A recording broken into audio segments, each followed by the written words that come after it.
Hi friends, मैं आपकी gardener दोस्त छवि और मैं आज आपके साथ एक बात शेयर करने वाली हूँ।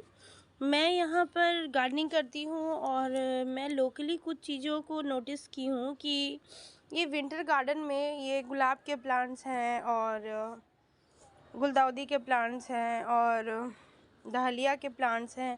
कुछ प्लांट्स पर हैवी ब्लूमिंग पाने के लिए लोग क्या करते हैं कि अब देखिए, इन सब प्लांट्स में जो है सितंबर से वर्क किया जाता है। अगर आप नॉर्मली गार्डनिंग कर रहे हैं तो सितंबर अक्टूबर से काम किया जाता है और तब जाके विंटर्स में हमें अच्छी सी फ्लावरिंग मिलती है। लेकिन क्या है कि मैं कुछ चीज़ों को नोटिस कर रही हूँ कि यहाँ पर जो है कुछ लोग हैवी ब्लूमिंग पाने के लिए प्लांट्स पर जो है यूरिया का यूज़ करते हैं। यूरिया को सॉइल में या स्प्रे करते हैं या सॉइल में पानी के साथ घोलकर यूज़ करते हैं, जो कि मैं आपको बताना चाहती हूँ इस वीडियो के माध्यम से कि वो प्लांट्स के हेल्थ के लिए अच्छा नहीं होता है। अगर आपको हैवी ब्लूमिंग चाहिए तो जो है ज़रूरी नहीं है कि आप यूरिया को ही अपने सॉइल में मिक्स कीजिए, तब जाकर आपके प्लांट का ग्रोथ अच्छा होगा, प्लांट में कलियां बनेंगी, फ्लावर्स के साइज़ बड़े होंगे। ऐसा नहीं है। देखिए, ये मेरा जो भी आप देख रहे हैं, इसके गुलाब पर मैंने खैर बहुत सारे वीडियोस शेयर किए हैं, आप मेरे चैनल पर जाकर देख सकते हैं। अभी तो मैंने कल प्रून किया है। देखिए, तो मेन टॉपिक है यूरिया के ऊपर ही मैं आज का वीडियो बना रही हूँ कि लोग क्या करते हैं कि अपने सॉइल में यूरिया का इस्तेमाल करते हैं और हैवी ब्लूमिंग पाने की कोशिश करते हैं, और आता भी है। ऐसा नहीं है कि नहीं आता है। यूरिया का इस्तेमाल करने के बाद बहुत अच्छी ब्लूमिंग भी होती है, बहुत जम के ब्लूमिंग होती है। और लेकिन क्या है कि यूरिया जो है हमारे इन्वायरमेंट के लिए बहुत ही ख़राब होता है।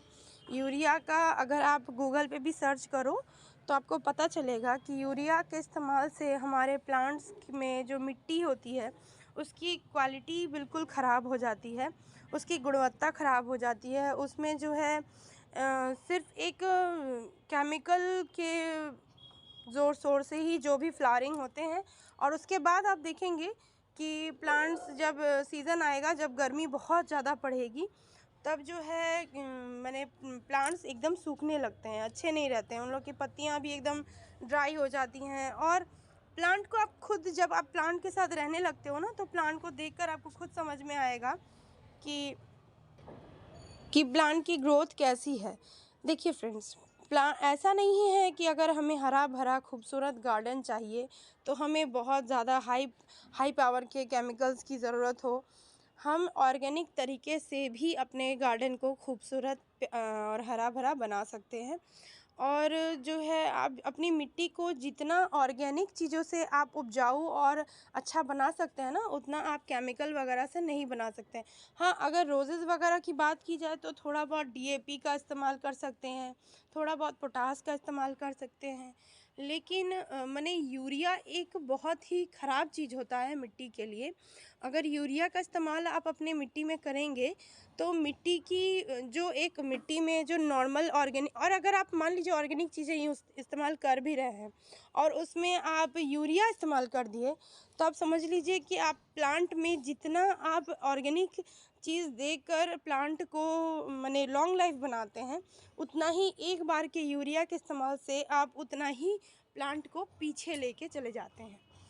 इसीलिए मैं अनुरोध करूंगी आप लोगों से कि आप अपने गार्डन में जितना हो सके ऑर्गेनिक चीज़ें डालिए, ऑर्गेनिक चीज़ों का इस्तेमाल करें, ऑर्गेनिक खाद का, लिक्विड फर्टिलाइज़र वगैरह का इस्तेमाल करें। देखेंगे कि आपका गार्डन, ऐसा नहीं है कि यूरिया से ही माने गार्डन खूबसूरत हरा भरा हो।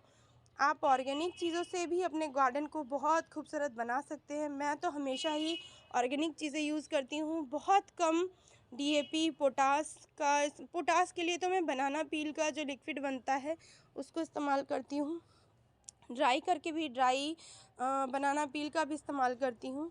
तो जो है कि उससे भी मेरा प्लांट्स बहुत अच्छा फ्लावरिंग करता है। ये देखिए, ये मेरा हिबिस्कस का, ऑस्ट्रेलियन हिबिस्कस का प्लांट है और मैं सच बताती हूँ आप लोगों को, आप मेरा चैनल पर सारे वीडियोस देखिएगा, बहुत ही कम मात्रा में मैं जो हूँ केमिकल का यूज़ करती हूँ। और यूरिया तो मैंने कभी भी इस्तेमाल नहीं किया, भले ही मेरे फ्लावर्स अगर दूसरों के कंपैरिजन में थोड़ा कम आते भी हों, लेकिन मैंने कभी भी यूरिया का इस्तेमाल नहीं किया है अपने फ्लावर्स को बड़े करने के लिए। तब भी देखिए मेरे फ्लावर्स कितने बड़े बड़े, कितने खूबसूरती से आते हैं। और जब हमें ऐसे ही मिलने लगे, प्लांट्स खूबसूरत हो, और सबसे बड़ी बात है कि अगर आप गार्डनर हो तो आपको ये जानना ज़रूरी होगा कि आपके प्लांट हेल्दी होंगे तो आपके फ्लावरिंग अपने आप अच्छे होंगे। आप अगर किसी प्लांट को अपने बच्चे की तरह पालेंगे ना, तो आप देखिएगा कि अब आप ही खुद समझ लीजिए कि मान लीजिए अपने बच्चे को आप हेल्दी फूड खिलाएं, हेल्दी खाना खिलाएं, हेल्दी तरीके से उसको रखें, तो उसको दवाइयों की इतनी ज़रूरत नहीं पड़ती है। लेकिन हाँ, जब जैसे अभी जब जब ओस वगैरह गिरता है तब जो है हमें पेस्टिसाइड का स्प्रे करना पड़ता है। तो वो अलग चीज़ हो गया, वो थोड़ा बहुत हम इस्तेमाल कर दिए। लेकिन यूरिया के ही ऊपर आज मेरा टॉपिक है। मैंने देखा है यहाँ पर कुछ लोगों को कि वो लोग अपने गार्डन को खूबसूरत और दूसरों के कंपैरिजन अपने गार्डन को खूबसूरत दिखाने के चक्कर में यूरिया का इस्तेमाल करते हैं, जो कि बहुत ही बुरा है और मिट्टी के लिए, अपने एनवायरनमेंट के लिए बहुत बुरा है। आपको अपने गार्डनर को चाहिए क्या कि वो अपने गार्डन को उस तरीके से बनाए, क्योंकि गार्डन बनाने का मतलब ही होता है कि हम एनवायरनमेंट से जुड़े हुए हैं। जो भी गार्डनर है वो एनवायरनमेंट से जुड़ा हुआ है, प्रकृति से जुड़ा हुआ है। और प्रकृति से जुड़कर जो गार्डन बनाया जाता है ना, उसमें प्रकृति से जुड़े हुए कुछ मेहमान ज़रूर आते हैं। और अब आप पूछिएगा मेहमान कौन है, तो मेहमान है गिलहरी, और उसके बाद जो छोटी छोटी चिड़िया होती हैं। आप सवेरे अगर आप उठिएगा तो देखिएगा आपके गार्डन में आपसे पहले वो लोग हाजिर हैं, तो उनके लिए भी हमारे लिए कुछ काम बनता है। और अगर हम यूरिया वगैरह का इस्तेमाल करते हैं ना, तो वो उनके हेल्थ के लिए बहुत ही ख़राब होता है, वो पॉइज़न का काम कर जाता है। क्योंकि ये जो आप फ्लावर्स देख रहे हैं, ये पिटूनिया के, देसी पिटूनिया के फ्लावर्स हैं। और मैंने देखा है कि मधुमक्खी सब क्या करते हैं, इनके बीज से, ये जो आप येलो वाले देख रहे हैं, इसमें से वो अर्क लेते हैं और वही शायद खाते हैं, उनका फूड होता होगा। और कुछ मधुमक्खी भी आती हैं, बहुत मधुमक्खियाँ भी आती हैं। तो अगर हम पूरी तरह से ज़्यादातर केमिकल गार्डनिंग करेंगे ना, तो वो उनके हेल्थ के लिए अच्छा नहीं होगा, और वो बाद में कहीं ना कहीं हमें ही रिटर्न, प्रकृति से जो हमको मिलता है ना, घूम फिर के हमको प्रकृति से सिर्फ मिलता ही है, हम रिटर्न कुछ करते नहीं हैं। अगर हनी बीज इसमें से हनी तैयार करते हैं तो घूम के हनी हम लोग के ही तक पहुंचता है। तो जितना हो सके हम अपने इन्वायरमेंट को खूबसूरत और स्वस्थ बनाएं, और जिस तरह हम अपने बच्चों के साथ प्यार करते हैं उस तरह से इनसे भी प्यार करें। और यूरिया का इस्तेमाल कृपया करके बहुत कम किया कीजिए, कम नहीं किया कीजिए। क्योंकि यूरिया, देखिए मैंने यूरिया का इस्तेमाल नहीं किया, तो क्या मेरे फ्लावर्स छोटे आए हैं? नहीं, छोटे नहीं आते हैं, देर से आते हैं। मैं आपको कभी होगा तो एक और गार्डन का सैर कराऊंगी, दिखाऊंगी। वो जो है यूरिया का इस्तेमाल करते हैं, उनके गार्डन में भर के दहलिया होता है। लेकिन जैसे ही मार्च अप्रैल क्रॉस कर जाता है, तो उसके बाद जो है उनका गार्डन एकदम वीरान सा हो जाता है। वहाँ पे जैसे गर्मी पड़ती है ना, जिस मिट्टी में यूरिया इस्तेमाल किया जाता है, तो वहाँ जैसे ही गर्मी पड़ती है, वो अपना साइड इफ़ेक्ट दिखाना चालू कर देते हैं। वो क्या करते हैं, जो भी प्लांट्स उस पर निकलते हैं उसको वहीं से जड़ से ही जलाना शुरू कर देते हैं। तो फिर कुछ दिन आपका गार्डन तो बहुत खूबसूरत लगेगा, उसके बाद जो है आपका जो भी प्लांट है वो टोटली मर जाएगा। और फिर आपको नेक्स्ट सीजन में फिर से टोटली उसी तरह से प्रिपेयर करना पड़ेगा। आप कभी भी ये नहीं कह सकते हो कि ये वाला प्लांट मेरा 2 साल का है, 3 साल का है।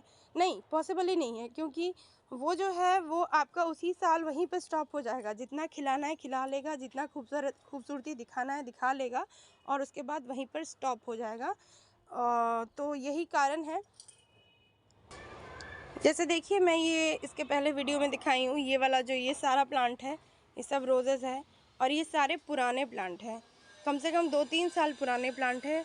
और इसकी ब्लूमिंग आप मेरे दूसरे वीडियोस पे देखिएगा। ये तो अब मैंने कल बहुत सारे फ्लावर कट किए हैं, तभी भी देखिए इस तरह से कलियाँ बन रही है। ऐसा तो होगा ही नहीं। अगर आप यूरिया यूज़ कर दीजिएगा सॉइल में, तो जैसे अभी ठीक रहेगा, अभी जिस तरह का मौसम है, जैसे फरवरी चल रहा है, अभी ठीक रहेगा। लेकिन जैसे ही अप्रैल और मई जून की गर्मी पड़ेगी, इस प्लांट ये खुद बता देगा कि ये अनहेल्दी है, ये अब हेल्दी फील नहीं कर रहा है। तो आप प्लांट से प्यार करें, प्लांट से सिर्फ लेने का कोशिश नहीं कीजिए, प्लांट की हेल्थ को भी अच्छा रखिए, तो वो खुद ब खुद आपको जितना आप चाहते हैं ना, उससे दुगना देगा। तो ठीक है, इसी खूबसूरत फ्लावर के साथ इस वीडियो का मैं एंड करती हूँ और अनुरोध करती हूँ कि आप यूरिया नहीं, देसी चीज़ों का, ऑर्गेनिक चीज़ों का इस्तेमाल करें, अपने प्लांट से प्यार करें, ढेर सारा प्यार करें और खूब सारे प्लांट्स लगाएं और हेल्दी रहें, खुद को भी हेल्दी रखें, प्लांट्स को भी हेल्दी रखें। और अगर आपको मेरा चैनल, मेरी बातें अच्छी लगती हों तो प्लीज़ मैं हाथ जोड़ के आपसे विनती करती हूँ कि मुझे लाइक, शेयर, सब्सक्राइब ज़रूर कीजिएगा फ्रेंड्स। और भी नॉलेज मैं लाऊंगी, और अगर मेरी बातें सच में अच्छी लगी हो तो कमेंट बॉक्स पर ज़रूर बताइएगा, और कुछ बुरी भी लगी हो तो भी बताइएगा। तो ठीक है, बाय फ्रेंड्स, बाय।